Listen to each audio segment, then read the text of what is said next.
안녕하세요. SK증권 이호석입니다. 오늘은 2020년 11월 26일 이호석의 아이디어 시작하도록 하겠습니다. 오늘 이호석의 아이디어 제목은 다리를 뻗으려면 누울 자리를 봐야 된다라는 제목으로 정했습니다. 누울 자리를 보고 다리를 뻗어라 이런 얘기가 있는 것처럼 반대로 다리를 뻗으려면 누울 자리가 있어야 된다라는 말씀을 좀 드려보도록 하겠습니다. 어제 이제 댓글을 달아주신 분 중에 제가 머리를 한 대 딱 맞은 것 같은 느낌이 들었던 게 이호석 그 애널리스트 분은 저기 그 뉴스 읽어주고 이런 거 하지 마세요 이렇게 얘기해 주신 분이 있어서 맞아, 제가 뉴스를 읽는 게 중요한 게 아니지, 제가 중요한 사실들을 이렇게 좀 설명드리는 게 좀 저의 아이덴티티인데 아이덴티티란 말씀을 해주셔가지고 제가 오늘 좀 양식을 좀 바꿔봤습니다. 한번 어떤지 평가를 해주시고요. 어제 시장은 다우는 좀 조정을 받았고요. S&P도 조금 뭐 소폭 조정, 근데 나스닥은 좀 오르는 그런 모습을 보였습니다. 어제 이제 국내 시장에서도 갑작스럽게 매물이 출회되면서 뭐 조금 걱정하시는 분들도 있고 그런 상황인데, 물론 뭐 걱정하는 상황, 왜냐면 뭐 주가가 뭐 신고가가 되면 뭐 이때쯤 돼서는 한번 좀 조정받는 게 맞는데 더 올라갔잖아요. 그럼 조정받고 또 갈 수도 있는 거고 뭐 좀 더 받고 갈 수도 있는 거고 뭐 그럴 수 있지만, 계속 간다라는 거는 뭐 저희는 뭐 크게 의심을 하진 않지만 어쨌든 어떤 문제들이 있는지 지금 최근에 나오는 이슈 중에, 그리고 어제는 왜 다우는 왜 이렇게 많이 빠졌는지 뭐 이렇게 좀 정리를 좀 해볼까요? 어제 시장의 흐름은 약간 혼재돼 있긴 하지만 아마존과 같은 큰 주식들을 제외하면, 페이팔과 같은 주식들을 제외하면 전반적으로 좀 주가가 조정을 많이 받았다라는 것을 보실 수가 있습니다. 그 정도로만 정리할게요. 그리고 이제 어제 이제 키 차트를 하나 좀 보여드리려고 합니다. 이제 그리고 이제 제가 어제 말씀드렸던 것처럼 제가 이제 주문을 한 이 칠판, 이 칠판에다가 이제 판서를 하면서 좀 설명을 드리는 걸로. 어제 이제 유가는 어제 최근에 보면은 11월부터 유가가 상당히 큰 폭으로 지금 상승하고 있습니다. 11월 저점 대비로는 벌써 얼마인가요? 12분을 한 20% 넘게 오른 것 같아요. 20% 넘게. 어제도 그리고 이제 유가가 올랐습니다. 최근에 유가가 오르는 모습을 보면서 저는 개인적으로 이게 물론 백신이 나온다라는 기대감, 그리고 경기 회복에 대한 기대감도 있지만 이게 이것만 있는 게 아닌 것 같다라는 생각을 좀 하고 있었거든요. 지난번에 제가 말씀드린 것처럼 중동 지역에서 자꾸 대통령급에 해당하는 국가 정상들이 왔다 갔다 합니다. 예를 들어 이탈리아 정상이 뭐 사우디에 간다든지, 그리고 뭐 터키랑 러시아랑 만났다든지 등등등 이런 일들이 지금 벌어지고 있거든요. 지금 대선을 끝나고 나서 이게 뭘 의미하는지는 뭐 저는 제가 해석할 수 있는 능력은 없습니다. 어, 다만 제 생각에는 이게 지금 현재 지금 유가가 오르는 것이 단순히 경기에 대한 기대감 뿐만은 아닐 수도 있겠다라는 생각은 좀 하고 있습니다. 지금 뭐 중동 지역에서 지금 어제도 이제 뭐 이란 총리도 뭐 한마디 했던데요. 우리 이제 트럼프 이전의 시대로 돌아가자. 그 얘기는 뭐냐면 나 좀 원유 생산하게 좀 풀어줘라는 얘기고, 그런데 이제 뭐 이스라엘과 사우디가 만났다는 얘기는 또 뭐 이란 풀어주지 마세요 뭐 이런 얘기가 될 수도 있는 거고 뭐 등등등 여러 가지 정치적인 해석이 가능합니다. 제가 이제 정치적 해석을 하는 건 아니고요. 유가가 이제 물론 이제 펀더멘탈 요인도 있지만 다른 요인들도 있을 수 있다라는 얘기고요. 그런데 이 얘기를 장황하게 말씀드리는 이유는 뭐냐면, 자, 니프티 50는 기억나시나요? 저희 5월 22일 날 저희 SK증권의 하반기 전망의 제목이 니프티 15이었습니다. 이 니프티 50보다도 더한 쏠림이 있을 것 같다라는 얘기를 많이 드렸었고, 그때 이제 리스크가 뭐냐고 많이 물어보셔서 저는 유가입니다라고 말씀을 드렸었어요. 왜냐하면 유가가 의미하는 바가 결국은 인플레이션이기 때문이죠. 네, 그래서 인플레이션이 없어야 금리 인상도 없다라고 말씀을 드렸었죠. 금리 인상은 어차피 안 할 거, 금리는 아니면은 이런 금리 인상이란 표현보다는 부양책의 후퇴, 후퇴는 없다라고 말씀을 드렸었는데 어, 인플레이션이 유가가 이렇게 만약에 갑자기 너무 많이 올라버리면 그때 제가 말씀드렸던 게 이제 50불이었고요. 이게 너무 많이 올라버리면 인플레이션에 대한 걱정을 많이 할 텐데 그럼 부양책에 대한 후퇴될 수도 있는 거 아니냐는 걱정을 할 테고 그럼 시장이 흔들릴 수도 있다라는 말씀을 드렸었습니다. 근데 지금은 최근에 이제 뭐 상황은 백신이 나오기 전까지 자금 흐름을 보면은 이런 걱정은 안 해도 되는 상황이었던 게 아닌가 그런 생각이 들었는데 백신에 대한 기대감이 나오면서 상당 부분이 좀 바뀌었습니다. 그러면서 백신이 나오면서 경기에 대한 기대감이 생기고요. 진짜 이제 뭐 경기에 대한 기대감이 생기면 이게 가속화될 수 있는 게 리스타킹에 대한 수요가 생깁니다. 왜냐면 기업들도 이거 내년에 진짜 경기 좋아지면 이거 만들어놔야 되겠다라는 생각을 하니까 더 이제 재고를 많이 쌓아놓는다라는 측면이죠. 그러면서 이제 경기가 약간 과열될 수 있다라는 생각을 많이들 하실 거예요. 이게 이제 문제가 될 수 있습니다. 경기가 좋아지는 건 좋고 경기 민감주가 좋다라는 거는 좋은데 과열되게 되면 이게 이제 문제다라는 얘기를 저도 여러 차례 많이 드리잖아요. 그래서 그 기준을 되는 것을 유가를 저희는 보고 있기 때문에 유가가 여기서 50불을 넘느냐 지금 이제 45불이죠. 넘지 못하느냐 지금 이 차이는 좀 유의 깊게 지금 지켜보셔야 되는 그런 포인트가 아닐까 유가를 먼저 좀 말씀을 드렸고요. 자 이제 어제 이제 그 시장에서 굉장히 중요했던 그 보고서가 하나 나왔습니다. ECB에서 여기도 이제 파이낸셜 스테빌리티 레포트를 냅니다. ECB에서도요. 이제 여기서 이제 이 보고서의 결론은 한마디로 말하면 현타 이렇게 말씀드릴 수 있겠네요. 이게 진짜 이 정도였어? 라는 내용이죠. 그림을 좀 자세히 보시면 이게 뭐냐면은 이 그림이 이제 키 차트라고 저는 보는데요. 이게 이제 예상되는 이제 그 충당금입니다. 요 정도는 쌓아야 될 것 같다라는 건데 이게 파란색이 이제 실제거든요. 실제로 은행들이 쌓은 거. 그럼 이 주황색이 뭐냐면은 이거 모델 베이스로 에스티메이션 했을 때의 데비에이션이라는 얘기니까 실제와 현실의 차이. 이게 여기서 이제 현타가 온 거죠. 네. 진짜 이 정도로 심각한가? 막 이런 생각을 하게 된 겁니다. 국내에서도 사실은 금융 규제 유연화 방안이라는 게 있는데요. 요게 이제 여러 가지 뭐 얘기들이 많이 있고 뭐 NCR이라든지 뭐 다양하게 복잡한 얘기들이 있지만 쉽게 말하면 이자를 내지 않아도 요주의로 분류하지 않아도 되는 그런 등등의 유연화 방안들이 지금 시행이 되고 있고요. 당초 이제 9월 말까지였던 요주의 방안 그 기간이 9월 말까지였는데요. 언제까지로 연장이 됐냐면 2021년 3월까지로 연장이 됐습니다. 이제 2021년 3월을 좀 주목해 보셔야 될 필요가 있는 것 같아요. 왜냐하면 2021년 3월 근처에 가면 어쨌든 시장에서는 이거 연장되는 겁니까?부터 시작해서 이거 지금 이거 요지로 해야 되는데 안 한 거 뭡니까? 이 현실과 실제의 괴리는 우리나라에서는 얼마나 됩니까? 라는 얘기가 많이 나올 겁니다. ECB에서는 뭐 지금 ECB 상황은 뭐 워낙 안 좋았으니까 이게 이제 걱정이 되는 거고 우리는 좀 다릅니다. 이 정도는 아니에요. 이건 너무 심해요, 이거는. 네. 근데 이제 그런 건 아니지만 어쨌든 우리나라 시장에서도 체크는 해볼 필요가 있다라는 겁니다. 우리가 늘 지금 시장에서 제일 많이 고민하는 게 뭐예요? 경제가 안 좋은데 어떻게 주가가 좋을 수가 있습니까? 라는 거였잖아요. 근데 이 경제가 안 좋다라는 거는 제가 말씀드리는 것처럼 늘 모든 경제 주체에 대한 이야기고 주가는 상장 기업에만 해당되는 거잖아요. 상장 기업에만.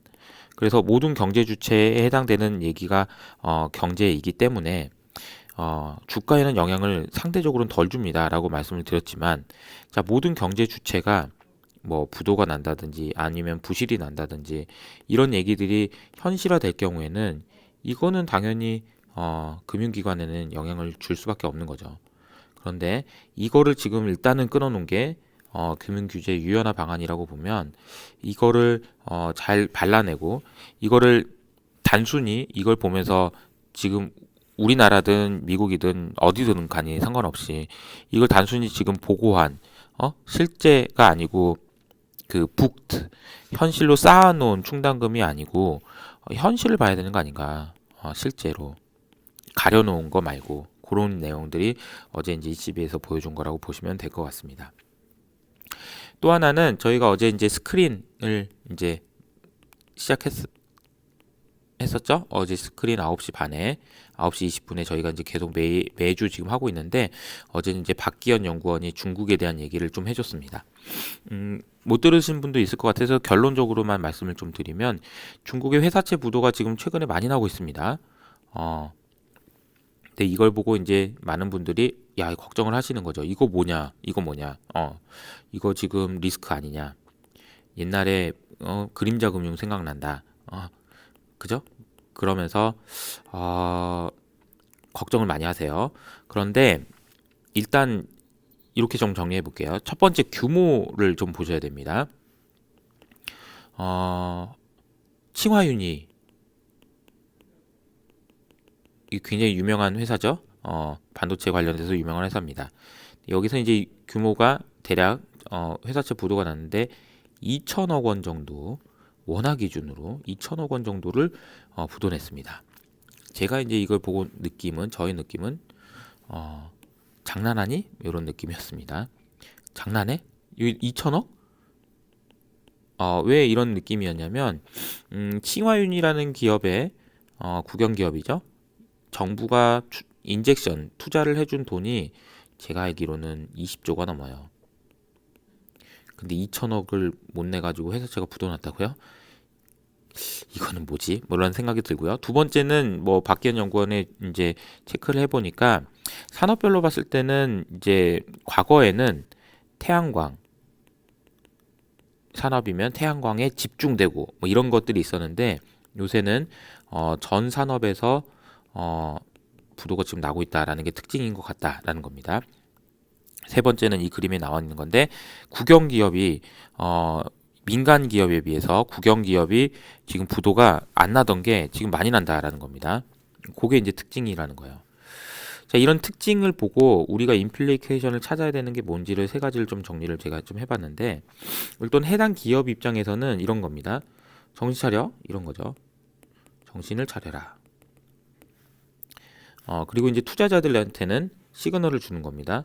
중국 내부에서는 이렇게 국영 기업 회사채를 거의 무위험 상품이라고 지금 팔고 있었다라고 얘기를 합니다. 그래서 무위험이 아닙니다. 이거는 위험한 투자입니다. 회사채는 원래 위험한 거예요. 근데 무위험이 아니다. 실제로 국영기업 같은 경우에는 무슨 뭐 AA 등급이 뭐 90%가 훨씬 넘고 막 이런 얘기들이 있잖아요. 그런 얘기들이 있는데 똑바로 정신 차리세요. 그리고 이제 해외 투자자들한테도 우리 좀 잘할게. 크레딧 관리 니네들이 생각하는 것처럼 아주 시스템도 없고 그런 거 아니야. 라고 얘기하고 싶은 게 아닌가. 물론 뭐 이렇게 한다고 해서 바로 뭐 되는 게 아니죠. 뭐 지금 뭐 중국에 있는 그런 것들을 다 믿어줘라 뭐 이런 얘기를 하는 거는 너무 과도한 요구일 수 있습니다. 그러나 그런 시그널을 준 게 아닌가라는 생각이 들고요. 시장 관점에서 우리가 생각해야 되는 거는 이런 게 아닌가 싶어요. 중국에서 회사채 관련돼서는 구조조정을 하려는 시도는 이미 있었습니다. 언제 있었냐면 2017년 말부터 2018년 말부터 뭐 이렇게 해서 2019년 이때까지 있었습니다. 근데 이제 문제는 뭐냐면 중간에 이제 코로나가 터진 거죠. 이걸 이제 제가 비유를 그때 이제 한 거는 아기가 좀 말을 안 들어가지고 혼내고 있는데 갑자기 아기가 코로나에 걸려가지고 병원에 입원한 겁니다.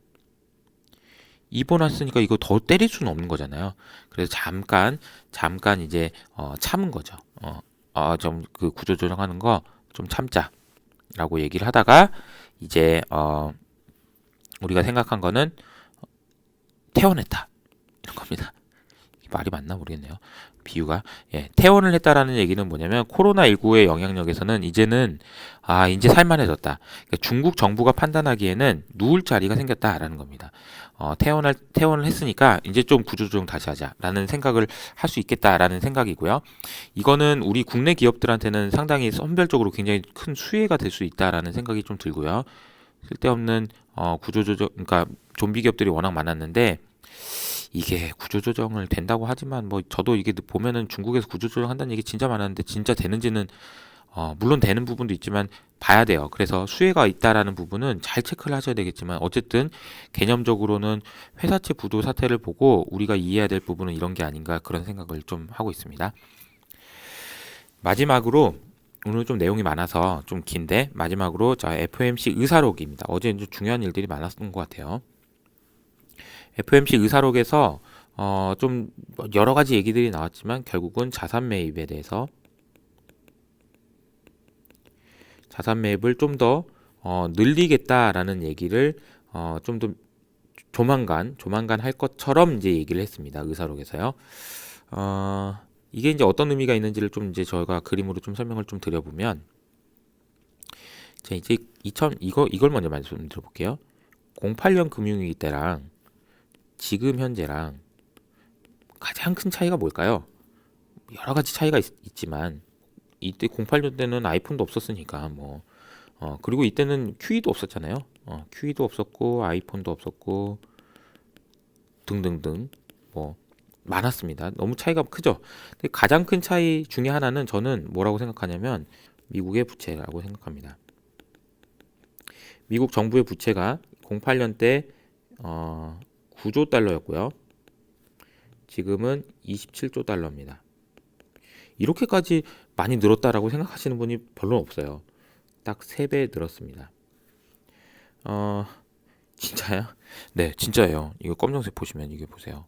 이게 9조 달러에서 27조 달러까지 늘었잖아요. 그리고 올해 특히 많이 늘었잖아요.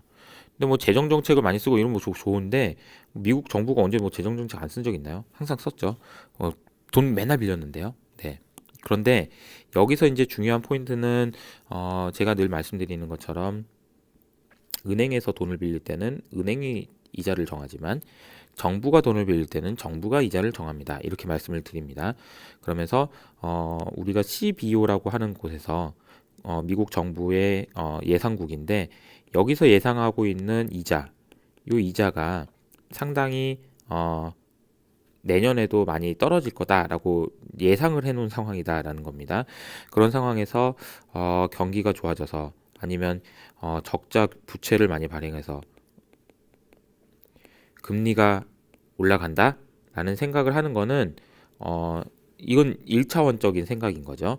당연히 경기가 좋아지고 부채가 늘어나면 채권이 늘어나니까 금리가 올라가겠지라는 거는 1차원적인 생각. 늘 우리가 해야 될 일은 한 번 더 생각하는 거잖아요. 네, 한 번 더 생각하는 거. 세컨 레벨 싱킹을 해야 됩니다. 네. 요거는 뭐냐면 금리가 올라가면 가만히 있겠냐 연준이? 요겁니다. 세컨 레벨 싱킹이라는 거는 금리가 올라가면 가만히 안 있습니다. 연준이. 그 얘기를 어제 FOMC 의사록에서 한 거다라고 말씀드릴 수가 있겠다는 거죠. 그래서 아마 12월 달 FOMC에서의 주목해 보셔야 될 부분은 그러면 자산 매입을 어떻게 할 거냐? 만기를 긴 거를 살 거냐? 아니면 좀 더 많이 살 거냐? 뭐 이런 얘기들이 이제 나오겠죠. 그러면서 이제 여기서 의사록에서 얘기하고 싶었던 얘기나 FOMC 의사록에서 얘기하고 싶었던 거는 니네들 지금 자꾸 금리 올라간다고 얘기하고 있는데 그거는 가만 놔두지 않을 거야 라는 얘기를 시그널을 주지 않을까 그런 생각이 듭니다. 그때 이제 보시면 미국 정부의 부채는 이렇게 늘어나고 빨간색이 지금 연준의 자산인데 그냥 같이 스케일은 다르지만 비례해서 늘어납니다. 그런데 이제 이 부분은 보면은 미국 정부의 부채를 연준이 못 사준 거죠. 안 사준 거죠. 그럼에도 불구하고 이거는 민간에서 수요가 있었기 때문에 뭐 해결이 됐었다라고 보실 수가 있는데 지금은 뭐 좀 그런 상황이 아니에요. 그리고 게다가 지금 보시면 이 부분에서 더 많이 늘어나잖아요. 그거 체크하실 필요가 있다라는 겁니다. 자, 우리는 오늘 세컨 레벨 싱킹을 해야 된다. 누울 자리를 보고 다리를 뻗어야 된다라는 얘기를 좀 이제 오늘 말씀을 드렸습니다. 오늘은 좀 자세하게 좀 어제 이슈들이 많아서 자세한 설명을 좀 드렸고요.